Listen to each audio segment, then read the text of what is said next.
Hello viewers, I am Fahad Jitu from State University of Bangladesh, and now I am going to take a renowned entrepreneur of our country and the Vice President of Bangladesh Women Chamber of Commerce Industries, and his name is Mrs. Shongit Ahmed, and our conversation is going on. Hello.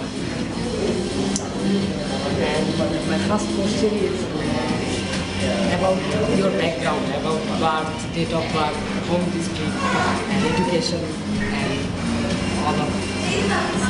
In English? Okay. I'm in my late 40s and my home district is Noakhali. Education is Masters in English Literature. And I've been doing business since 1987.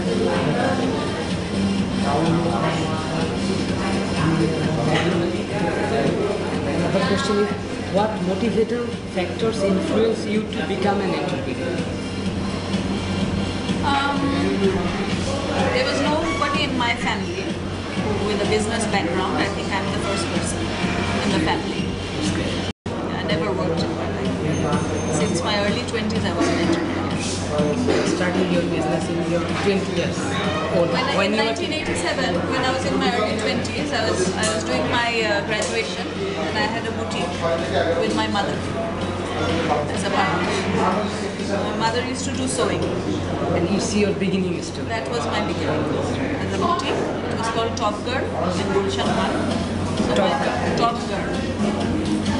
So that my mother helped me. She used to sew. She used to know how to cut and sew. So she used to help me with the, because if you do a business, you have to have the knowledge, how to about the production. So from my mother, I learned the art of cutting and sewing. So that's how I started my boutique business. So I could look after the tailors. So I did that till 1992. How success came to you? I think if you have determination, honesty,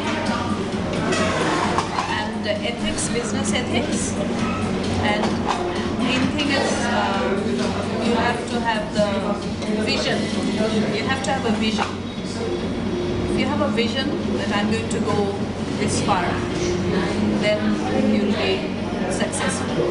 If you have the patience to keep on. And of course, honesty is very important, because if you don't have honesty and integrity, your business will be short-term.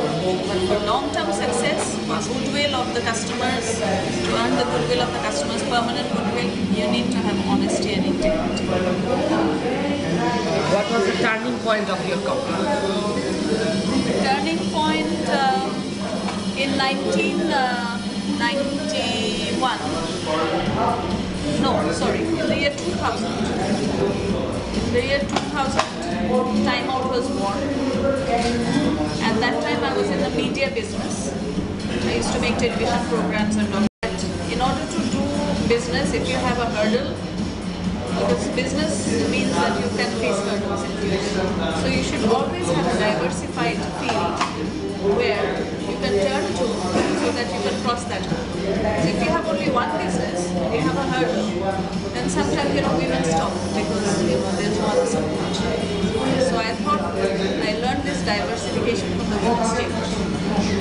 So then I thought that why not open up a restaurant. So that's how Time Out was born. It's one of the turning Point. Diversification. Yes, and then I found out that this diversified business became more successful than my original business, which was media. So the diversification became more successful than the main business. So that's how now this is my main business. Now I have 3 restaurants.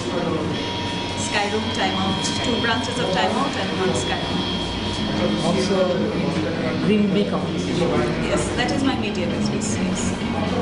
And what is the future plan of your business? In future, what? For Time Out, I have plans. That's my vision. And Time Out is we have to manage. So we have another 3 partners now. For the last 7 years, it's 3 partners.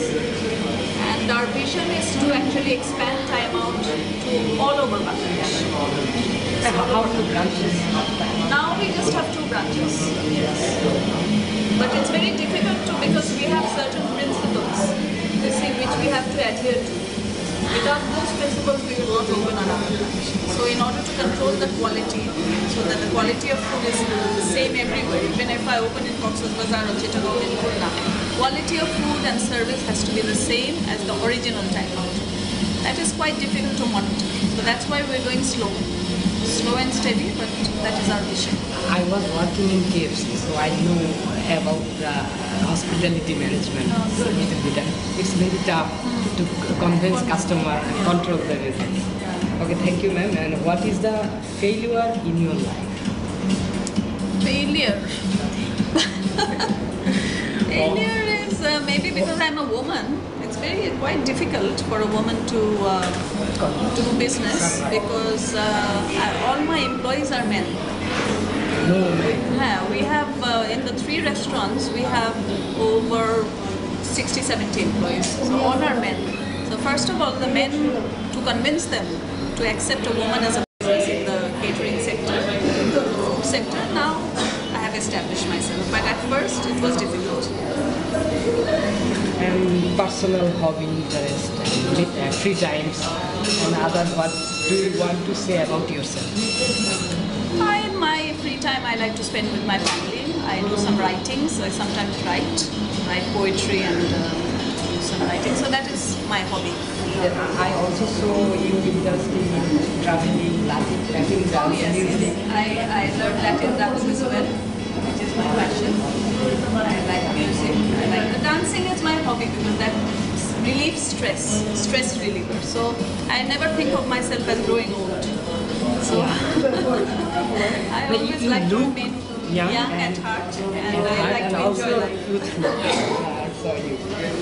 And one major question: in case of decision making in management, you have taken hundreds of decisions, and sometimes you have taken right and sometimes wrong. How do you realize the importance of taking right decision in right time? Sometimes you see it is more important to take the decision in time than thinking about right and wrong. Partnership, we have a policy that we have 3 partners. So majority, whatever the majority decides, and most of 3 of our partners, we are very level-headed, very logical. So 3 of us decide whatever the majority says is taken as the decision, whether it's right or wrong. And usually we turn up being right. But even if it's a wrong, that is part of business. You know, it is not always you. You have to accept that. It is part of business. And say something for young generation or young entrepreneurs. Yes, I think entrepreneurship is a very good profession in Bangladesh, and for the young people, I would encourage them to learn food, because when you go after you do your masters or your MBA, then it's very difficult to find a job in the market. But if you go into a certain business and you have a little bit of capital, and if you have a vision, you see, you have to have a business plan. First, you just cannot go into a business saying that, oh, my next door neighbor is doing this, so it is not that. You have to have a business plan, you have to do the market survey, you have to see who your customers are going to be, and then do your production according to the needs of the customer. You don't just produce and then expect people to buy. You have to study your market, which locality. What are the different opportunities that may come in your working life? Different opportunities. In the media, there are many opportunities. So, but yes, we do documentaries and travel shows and television programs, and in the catering business as well, there are many opportunities of expansion. Business always has opportunity of expansion. Documentary, travel shows, many different channels, not specific for catering. How do you motivate your employees? Time Out has a special policy for their employees. Our employees own 5% share of the company. They are owners. So that is how our employees, all employees in Time Out. So Time Out has this very special policy in which they are shareholders. 5%.